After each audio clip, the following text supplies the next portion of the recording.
Have you ever experienced a strange situation?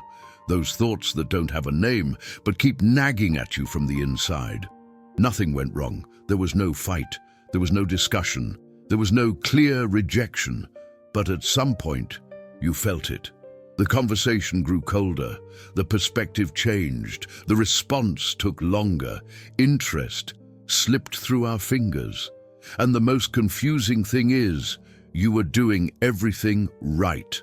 Present, pay attention, available, educated, patient. You responded quickly. You heard, you gave in, you adapted. You tried not to make a mistake, and yet something died there. Being nice doesn't make you more desirable. It makes you predictable, needy, and easily disposable. And today I'm going to prove why. And the worst part is, you might be doing this thinking you're doing everything right. Perhaps you've never stopped to observe the exact moment when the dynamics change. It's not when she leaves. It's not when they stop responding. It's earlier. That's when you start to mold yourself too much. When you avoid saying what you think in order to avoid creating friction. When you swallow the discomfort to maintain harmony. When you choose silence instead of limits. You call that maturity. Respectful, be careful, but on the inside something different happens. You start to monitor yourself, calculating words, measuring reactions, adjusting behaviors, not because he wants to, but because he's afraid. Fear of losing, fear of disappointing, fear of being seen as inadequate. So you agree more than you'd like. It gives in more than it can handle. Prioritize the other person and gradually neglect yourself. And without realizing it, they begin to live for approval. You do favors expecting recognition. It remains available pending appreciation and value. Delivery is more about hoping that at some point this will come back. But it's not coming back because attraction doesn't respond to surrender without choice. She reacts to a presence that she doesn't crave. Attraction dies the moment the person realizes you need them to feel complete. And this doesn't happen in one sentence. It happens through micro gestures, in small concessions, in repeated silences. The emotional tension, the kind that keeps interest alive, begins to fade. Not because you were rude, but because you became predictable. You eliminated the risk. It eliminated the mystery. It eliminated healthy friction. Anything to avoid being rejected. And perhaps no one has ever told you this clearly, but it's not respect you're showing. It's the fear of losing. Fear of not being enough, of not pleasing others. Fear of being discarded if not useful. The fear that if you give too much of yourself, someone will leave. Then you decrease it, adjust, it softens. And ironically, that's where the attraction starts to fade, because desire doesn't arise where everything is too safe. Desire is born where there is presence, autonomy, and choice. But that's not obvious right now. You just feel it. You feel like something always goes wrong when you try to be too good. It feels like there's a missing piece. Something that no one explained to you properly. And perhaps what truly makes someone feel desire isn't being difficult, but something else, something deeper, something you haven't realized yet, but already feel you need to understand. And when you start to observe this honestly, you realize something uncomfortable.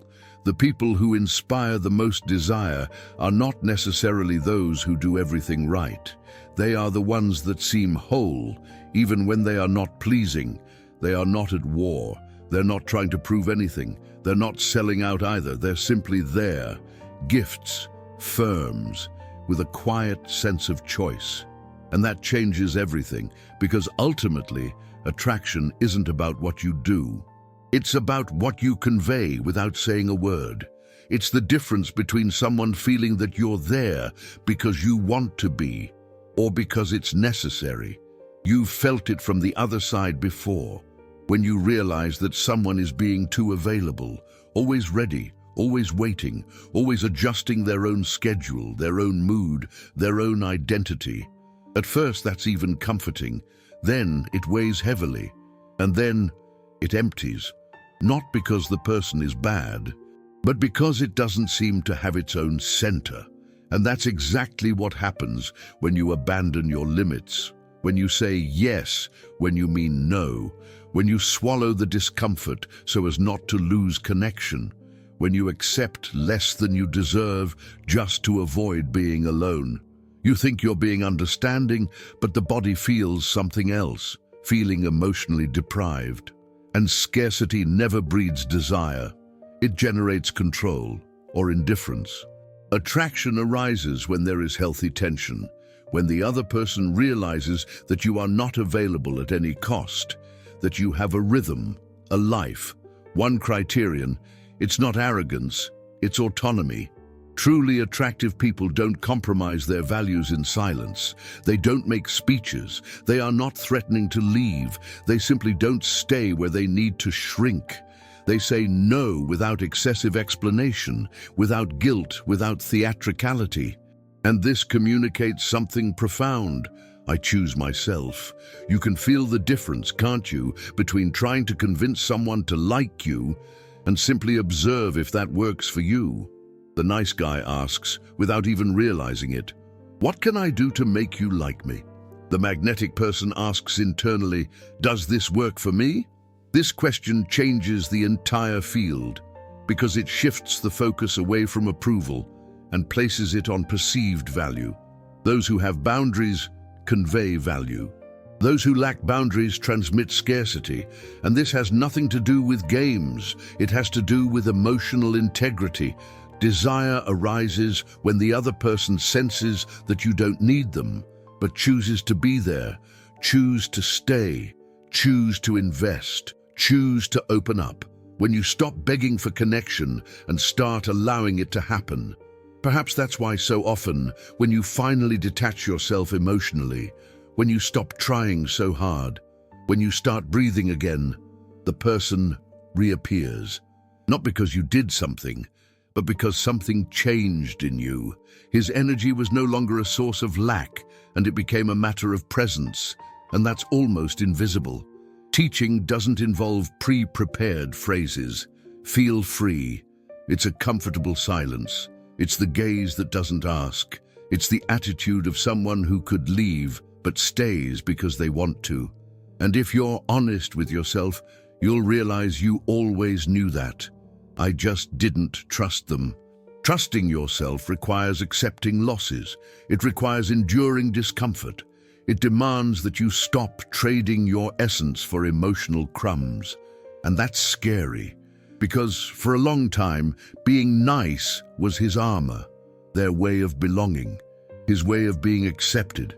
Giving that up is like leaving yourself exposed, but it's also the beginning of something different, something more genuine, more complete. You still don't see the whole path. But he already feels that things can't continue like this. And perhaps that's the question that keeps echoing now. At what point did you start neglecting yourself in order to avoid losing someone? If this thought resonated with you, make a note of it. Not even for me, for you.